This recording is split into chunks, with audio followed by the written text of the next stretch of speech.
ating pupruningan. Ang ating avocado yung ating pupruningan. Pinupruningan, naalis natin yung tuyo. Yan, pagpupruning ng avocado. Yung puno ng avocado. Alisa natin itong mga siit. Mga tuyong kahoy. Yan. So, ito'y lumanda lalo ang bunga. Yan. Oh. Oh, gunot-gunot na bunga.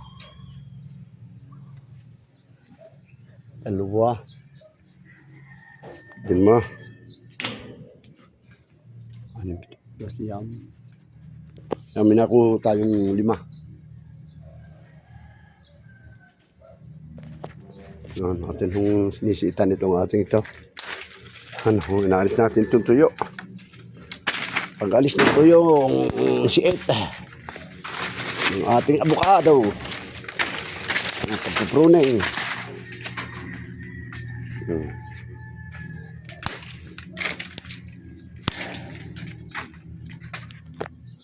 Para lalong gumanda ang bunga. Oh. Magandang bunga nito sa taon. At taon marami itong bunga. Sigurado yan.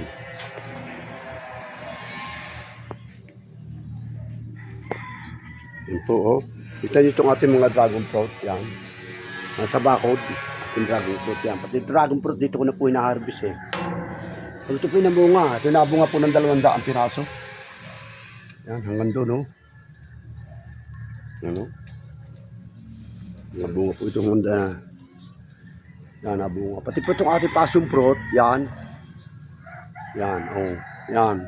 Bubunga na rin po, oh. May mga bulaklak na, oh. Yan. Narito na. Abot na pala dito passion fruit, oh. Yan. May bulaklak na rin, oh, ang passion fruit natin. Yan, oh. May bunga na, oh. Siya, oh, yan, oh, bunga na yan. May bunga na. Oh, yan, oh. Dami tayo makaharvest dito. Yan.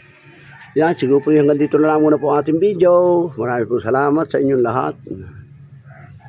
And happy sunny day po ulit. Yan, tayo po yung nag-pruning ng ating pong avocado. Oh, ito pa po. Alsan pa natin ng tuyo.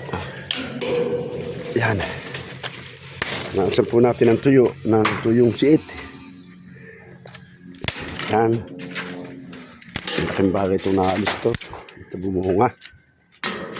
Yan. Sigurado sa taon mabunga ito. Yan, o. Yan.